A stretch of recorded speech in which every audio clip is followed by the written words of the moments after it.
Subscribe कीजिए जी के world with Rinki Singh के चैनल को और बेल आइकन को कर दीजिए प्रेस हमारे लेटेस्ट वीडियो देखने के लिए सबसे पहले।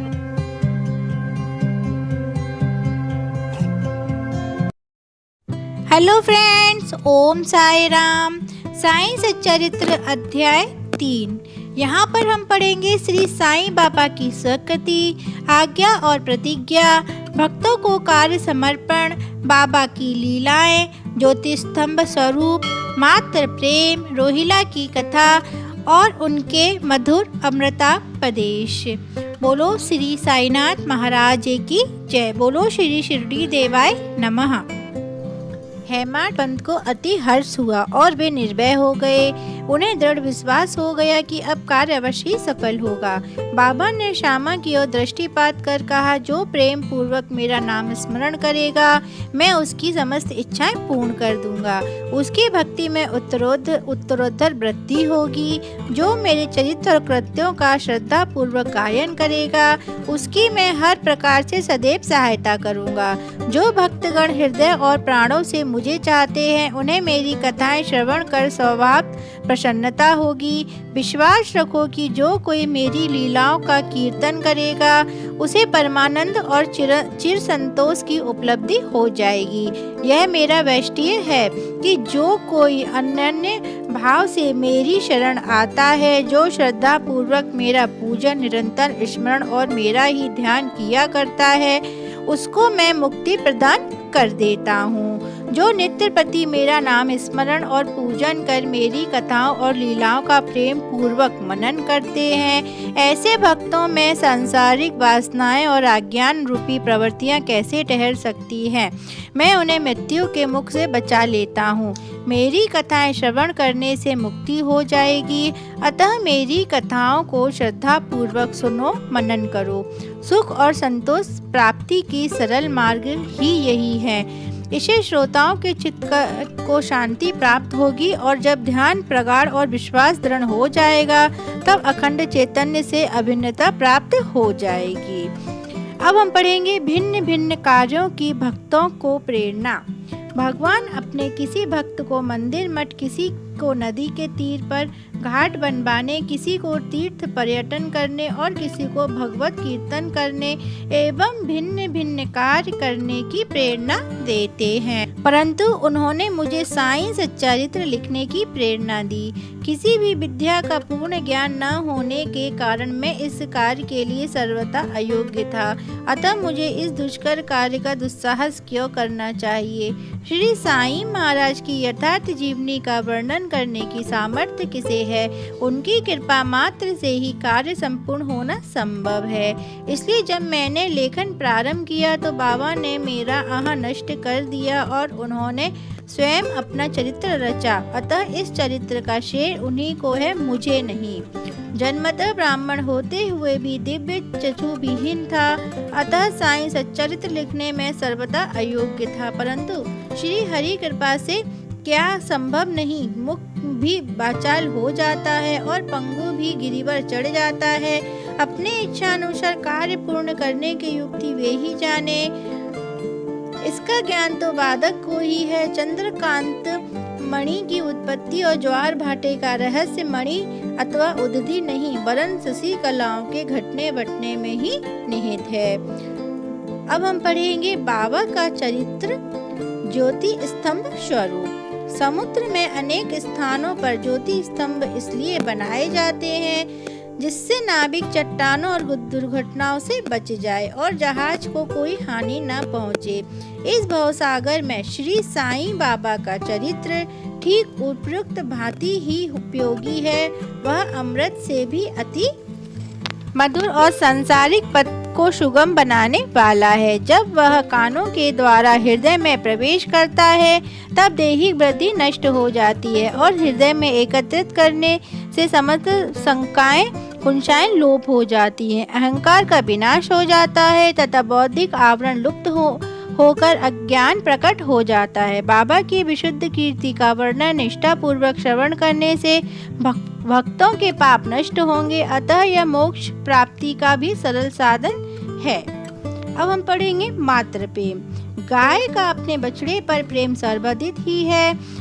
उसके स्तन सदैव दुग्ध से पूर्ण रहते हैं और जब भूखा बछड़ा स्तन की ओर दौड़कर आता है तो दुग्ध की धारा स्वतः ही प्रवाहित होने लगती है। उसी प्रकार माता भी अपने बच्चे की आवश्यकता का पहले ही से ही ध्यान रखती है और ठीक समय पर स्तनपान कराती है।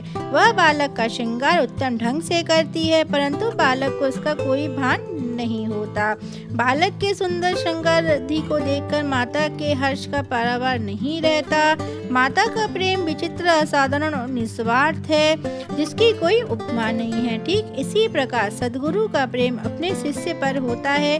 ऐसा ही प्रेम बाबा का मुझ पर था। उदाहरणतः वह निम्न प्रकार है। सन 1916 में मैंने नौकरी से अवकाश ग्रहण किया। जो पेंशन मुझे मिलती थी वह मेरे कुटुंब के निर्वाह के लिए अपर्याप्त थी। उसी प्रकार गुरु पूर्णिमा के दिवस में अन्य भक्तों के साथ शिरडी गया।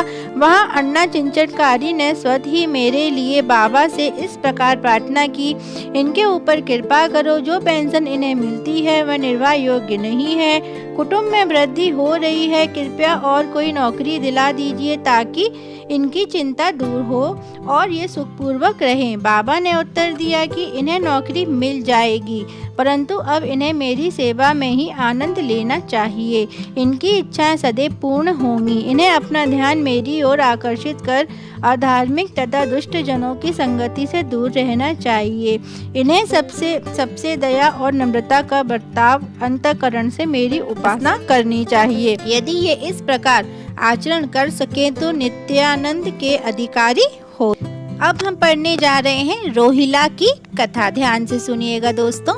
यह कथा श्री साईं बाबा के समस्त प्राणियों पर समान प्रेम का सूचक है। एक समय रोहिला जाति का एक मनुष्य शिरडी में आया। वह ऊंचा पूरा सदन एवं सुगठित शरीर का था। बाबा के प्रेम से मुग्ध होकर वह शिरडी में ही रहने लगा। वह आठों प्रहर अपनी उच्च और कर्कश आवाज में कुरान शरीफ की कलमे पढ़ता और अल्लाह अकबर के नारे लगाता था। शिरडी के अधिकांश लोग खेतों में दिन भर काम करने के पश्चात जब रात्रि में घर लौटते तो रोहिला की कर्कश पुकारें उनका स्वागत करती थी। इस कारण उन्हें रात्रि में विश्राम न मिलता था, जिससे वे अधिक कष्ट और असुविधा का अनुभव करने लगे। कई दिनों तक तो वो मौन रहे, परंतु जब कष्ट असहनीय हो गया तब उन्होंने बाबा के समीप जाकर रोहिला को मनाकर इस उत्पात को रोकने की प्रार्थना की। बाबा ने उन लोगों की इस प्रार्थना पर ध्यान न दिया। इसके विपरीत गांव वालों को आड़े हाथों लेते हुए बोले कि वे अपने कार्य पर ही ध्यान दे और रोहिला की ओर ध्यान न दे। बाबा ने उनसे कहा कि रोहिला की पत्नी बुरे स्वभाव की है। वह रोहिला को तथा मुझे अधिक कष्ट पहुंचाती है, परंतु वह उसके कलमों के समक्ष उपस्थित होने का साहस करने में असमर्थ है और इसी कारण वह शांति और सुख में है।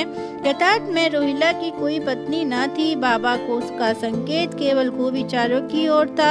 अन्य विषयों की अपेक्षा बाबा प्रार्थना और ईश आराधना का महत्व देते थे। अतः उन्होंने रोहिला के पक्ष का समर्थन कर ग्राम वासियों को शांति पूर्वक थोड़े समय तक उत्पात सहन करने का परामर्श दिया। अब हम पढ़ेंगे बाबा के मधुर अमृतापदेश। एक दिन दोपहर की आरती के पश्चात भक्तगण अपने घरों को लौट रहे थे। तब बाबा ने निम्नलिखित अति सुंदर उपदेश दिया। तुम चाहे कहीं भी रहो, जो इच्छा हो सो करो, परंतु यह सदैव स्मरण रखो कि जो कुछ तुम करते हो वह सब मुझे ज्ञात है। मैं ही समस्त प्राणियों का प्रभु और घट घट में व्याप्त हूँ। मेरे ही उदर में समस्त जड़ व चेतन प्राणी समाये हुए हैं। मैं ही समस्त ब्राह्मण का नियंत्रण करता व संचालक हूँ। मैं ही उत्पत्ति, स्थिति व संहारक करता हूँ। मेरी भक्ति करने वालों की कोई हानि नहीं पहुंचा सकता। मेरे ध्यान की उपेक्षा करने वाला माया के पास में फंस जाता है। समस्त जंतु, चींटियां तथा दृश्यमान, परिवर्तनमान और स्थायी विश्व मेरे ही स्वरूप हैं। इस सुंदर तथा अमूल्य उपदेश को श्रवण कर मैंने तुरंत यह दृढ़ निश्चय कर लिया कि अब भविष्य में अपने गुरु के अतिरिक्त अन्य किसी मानव की सेवा नहीं करूँगा। इस अध्याय को समाप्त करने से पूर्व मेरी पाठकों से भी प्रार्थना है कि वे समस्त बाधाएं जैसे आलस्य, निद्रा मन की चंचलता व इंद्रिय आसक्ति दूर कर और एकत्रित हो अपना ध्यान बाबा की लीलाओं की ओर दे और स्वाभाविक प्रेम निर्माण कर भक्ति रहस्य को जाने तथा अन्य साधनाओं में व्यर्थ सम्मिलित न हो। उन्हें केवल एक ही सुगम उपाय का पालन करना चाहिए और वह है श्री साई लीलाओं का श्रवण। बोलो श्री सच्चिदानंद सद्गुरु साईनाथ महाराज की जय। अनंत कोटि ब्रह्मांड नायक राजाधिराज योगी राज श्री परिब्रह्मा सच्चिदानंद सद्गुरु साईनाथ महाराज की जय। अध्याय 3 यही समाप्त होता है। नेक्स्ट अध्याय लेकर फिर आपके सामने उपस्थित होंगे। आप वीडियो को अभी लाइक कर दीजिए, फिर आप वीडियो को लाइक करना भूल जाते हैं। अगर आप हमारे चैनल पर न्यू आए हैं तो चैनल को सब्सक्राइब करना, बेल आइकन को प्रेस करना बिल्कुल मत भूलिएगा, जिससे आपको हिंदू पूजा और होम रेमेडी से जुड़ी जानकारियों के अपडेट मिलते रहेंगे सबसे पहले। अगर आप हमारे चैनल पर न्यू आए हैं और साईं बाबा से रिलेटिव आपको कोई भी, अगर आप साईं बाबा का व्रत करने जा रहे हैं तो आपको साईं बाबा से के व्रत से जुड़ी हुई आपके मन की जो भी दुविधाएं रहती हैं व्रत करते समय कि आपको क्या खाना चाहिए, क्या नहीं खाना चाहिए, आपको साईं बाबा के व्रत करते समय कौन कौन सी सावधानियां रखनी चाहिए, साईं बाबा का व्रत करते समय आपको ऐसी कौन से वो काम है जो नहीं करना चाहिए, साईं बाबा के व्रत का उद्यापन कैसे किया जाता है, साईं बाबा ने अपने 11 वचनों में क्या कहा है, साईं बाबा के व्रत की विधि क्या है, साईं बाबा की व्रत की कथा क्या है, हर एक वीडियो आपको हमारे चैनल पर मिलेगी। तो आप चैनल को सब्सक्राइब कर दीजिए। अगर आपने वह वीडियो नहीं देखी है तो वो सारी वीडियो के लिंक मैं आपको अपने डिस्क्रिप्शन बॉक्स में दे दूंगी, तो आप वहाँ पे जाकर देख सकते हैं।